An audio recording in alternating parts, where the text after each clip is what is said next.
তৃতীয় সাধু। নাতি, ককা দেউতা তুমি কালি এধানমান সাধু এটা কৈ গা হাৰিলা, আজি এটা ডাঙৰ সাধু ক'ব লাগিব, নহ'লে নেৰো।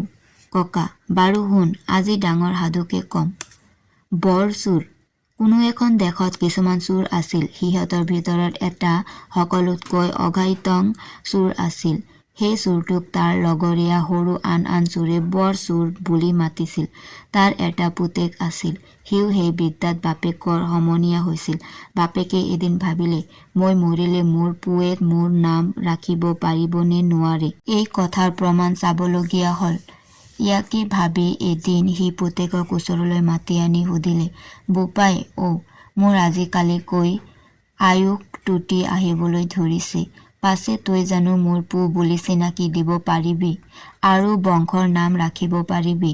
এই বুলি সোধাত পুতেকে উত্তৰ দিলে, পিতাই, তুমি মোক তুলি তালি ডাঙৰ দীঘল কৰিছা যেতিয়া তোমাৰ বিদ্যা মই ৰাখিবই লাগিব, নহ'লে তোমাৰো নাম নুমাব আৰু মোকো লোহে জহৰা বুলি হাঁহিব। এই কথা শুনি বাপেকে ৰং পাই ক'লে, মোৰ বোপাই, তই মোৰ নাম ৰাখিবি বুলি মই আশা কৰিছোঁ, কিন্তু তেনেহ'লে তই এটা মহলাত উঠিব লাগিব, তেহে মোৰ মনৰ খুকুৰি যাব। এদিন বাপেকে পুতেকৰ ইণ্টাহান পাতি ৰাতি তাৰ ঘৰৰ সকলো লোটা বাটিবোৰত পানী ভৰাই পুতেকক বাহিৰত উলিয়াই থৈ দুৱাৰ ঘৰ মাৰি শুই থাকিল। ৰাতি দুপৰ হলত পুতেকে চুৰ কৰিবলৈ সাজু হ'ল। সি ঘৰৰ কেউপিনে চাই দেখিলে যে হিন্দী দিয়াৰ বাহিৰে আন উপায় নাই। হিন্দী দিলেও বাপেক নিজেই চোৰ, গতিকে বাপেকে সাৰ পালে তাৰ পলাবলৈ টান নহ'ব। ইয়াকে ভাবি আন এটা উপায় চিন্তি সি ওচৰৰ হাবিৰ পৰা কেইডালমান দীঘল নল আনিলে। নল কেইডাল লৈ লাহেকৈ সি চালৰ ওপৰত উঠিল আৰু য'ত লোটা বাটিবিলাক আছিল ঠিক সেইপিনে এটা সৰু বিন্দা কৰি সেই বিন্দাটোৱেদি লোটা কলহৰ পানীবিলাক নলেৰে শুহি আনিলে। শেহত বাপেকে সিমানটো সাৰ নোপোৱা দেখি সি বিন্দাটো ডাঙৰ কৰি সেইপিনে হৰকি বেৰেদি বগাই ভিতৰ সোমাল আৰু লাহেকৈ দুৱাৰ মেলি লৈ লৰালৰিকৈ লোটা কলহবোৰ বাহিৰলৈ উলিয়ালে। সিমানতো বাপেকে সাৰ নোপোৱা যেন দেখি সি এডাল জৰী আনি বাপেকক হাতে ভৰিয়ে বান্ধিলে আৰু এনে ভাবে বাহিৰলৈ দাঙি আনিলে যে বুঢ়াই পানীত শুৱেই আছে নে কি কৰিছে গমকে ধৰিব নোৱাৰিলে। যেতিয়া সি বুঢ়াক মাটিত থলেহি তেতিয়া সেই বুঢ়াই সাৰ পালে আৰু পুতেকক নথৈ শলাগি বস্তুবিলাক ভিতৰ সোমাই শুই থাকিল।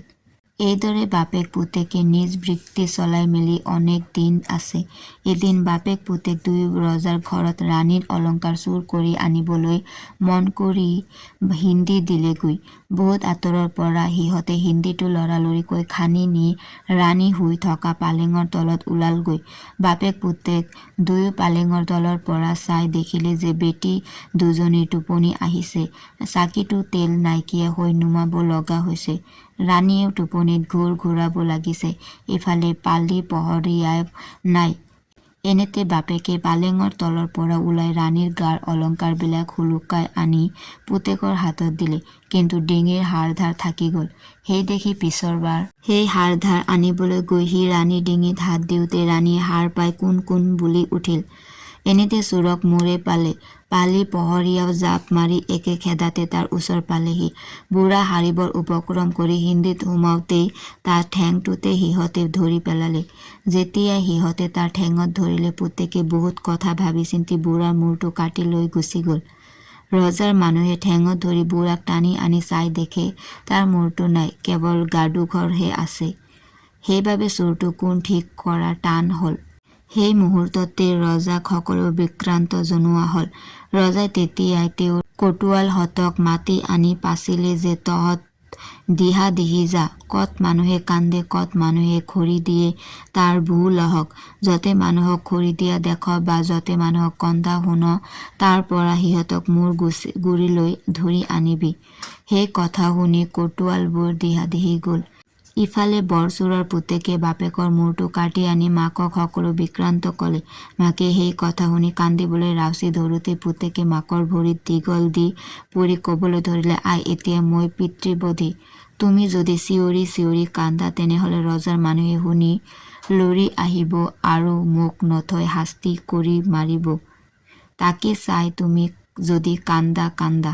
সেই কথা শুনি মাকে কোনোমতে কান্দোন সামৰি থাকিল আৰু পুতেকক ক'লে, বোপাই, মোৰ অন্তৰত ইমান বেজাৰ লাগিছে, যদি মই কিছুমান পৰ নাকান্দো তেন্তে মই থিৰেৰে থাকিবই নোৱাৰো।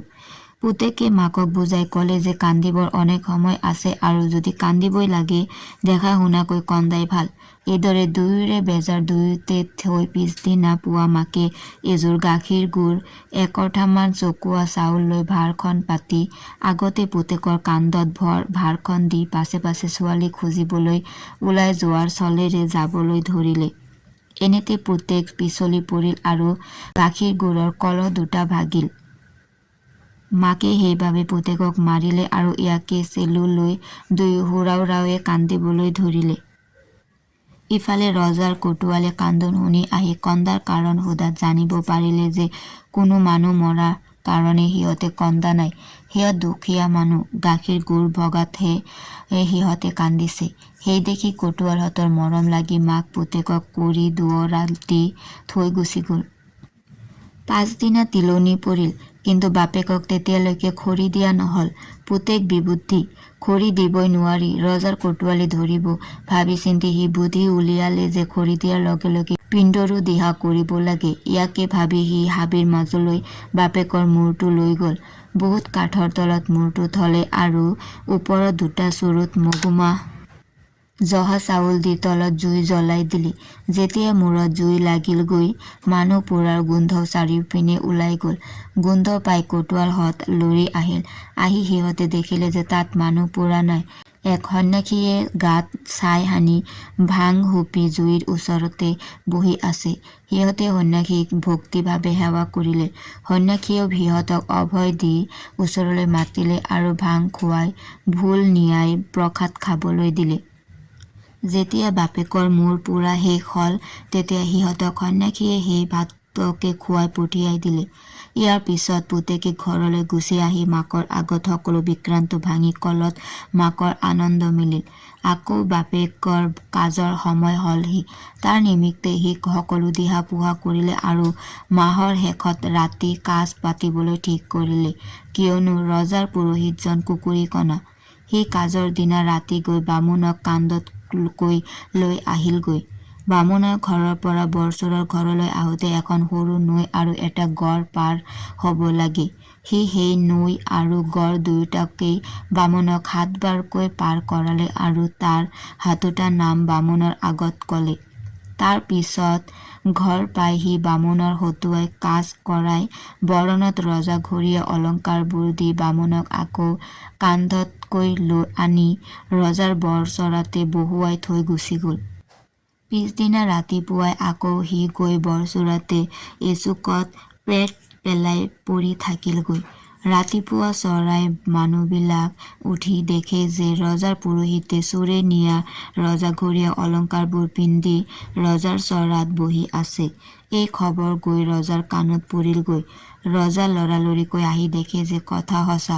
পুৰোহিতে কলে যে কোনে তেওঁক ৰাতি সেইদৰে তাত বহুৱাই থলে তেওঁ কব নোৱাৰে। ৰজাই ঘাই বিষয়াসকলৰে সৈতে মেলত বহিল। শেষত কোনোমতে চোৰ উলিয়াবৰ বুদ্ধি নাপাই ৰজাই চোৰক ধন্যবাদ দিব লগাত পৰিল। তেতিয়া ৰজাই কলে যে যদি মই এই চোৰটোক পাওঁ তেন্তে সত্য সত্য কৈছো তাক মোৰ ডেকা মন্ত্ৰী পাতিম। এই কথা শুনি বৰচোৰৰ পুতেকে লাহেকৈ গা উলিয়াই দীঘল দি পৰি কলে, স্বৰ্গদেউ কাটক বা মাৰক, ময়ে সেই চোৰ। পাত্ৰ মন্ত্ৰী সকলো আচৰিত হল। ৰজাও অবাক, কিন্তু এতিয়া আৰু কি কৰিব। প্ৰতিজ্ঞা কৰিলে যেতিয়া তেওঁ তাক ডেকা মন্ত্ৰী পাতিব লগীয়া হল।